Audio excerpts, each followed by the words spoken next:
The other thing that I think is important is I also mentioned about the idea of strength.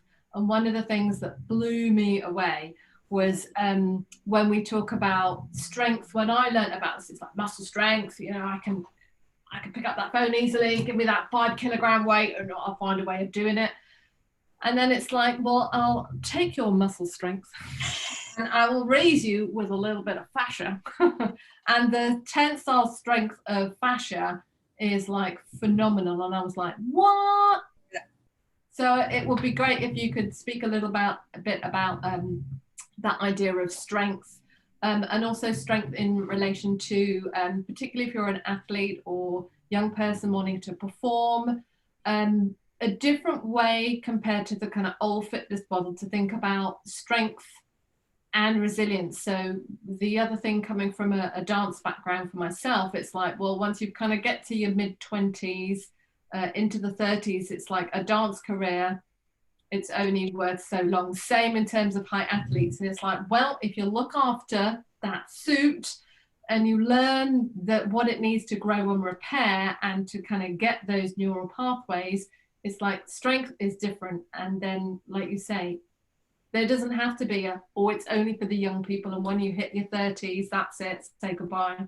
Yeah, no, I mean, I'm 50 and I feel like I'm actually stronger in every possible way than I was when I was 11% body fat and, you know, was made the cover of Muscle and Fitness magazine and was uber into the fitness realm. So here's the thing, when we talk about strength, what's the opposite of strength is weakness. And the thing about weakness is that weakness and strength have less to do with your muscles than you think.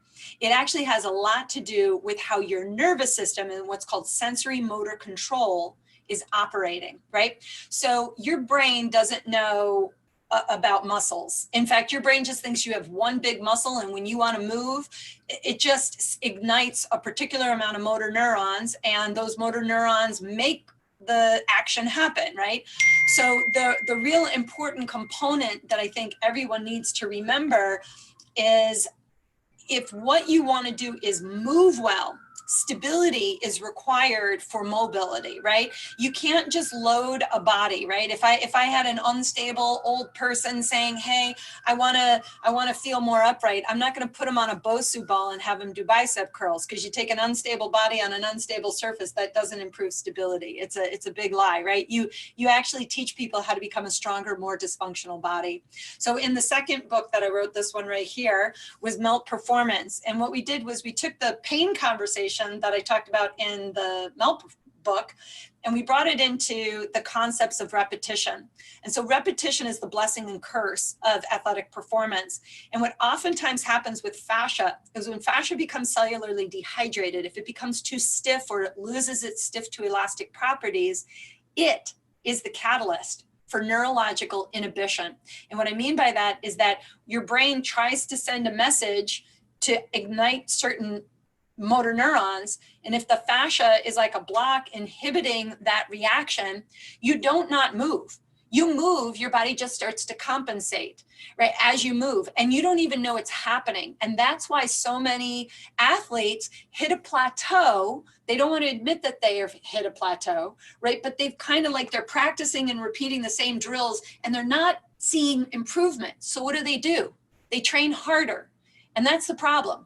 We want to teach people how to not train harder, but to train smarter, right? To actually unblock those neural pathways and reintegrate the timing of the deep stabilizing mechanisms that are involuntary, and to actually consciously access these involuntary components of stability and get them back online. And again, that's what you learn in this one, is the 4 hours of Melt, reconnect, rebalance, rehydrate, and release. And in Melt Performance, you learn how to neurologically reintegrate and repattern these neurological pathways of stabilization. And here's the thing everybody just needs to know, is that if you're stable, you don't think about stability. In fact, you don't think about moving. You just get up to do that thing, and your brain kind of knows how you're gonna move, and it anticipates how you wanna move. But here's the big thing.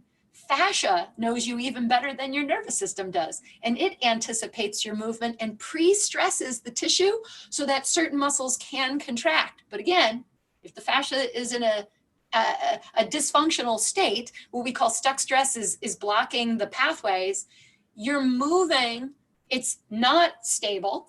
And that's how athletes get injured. That's how they lose all their short-term gains. They get repetitive stress injuries.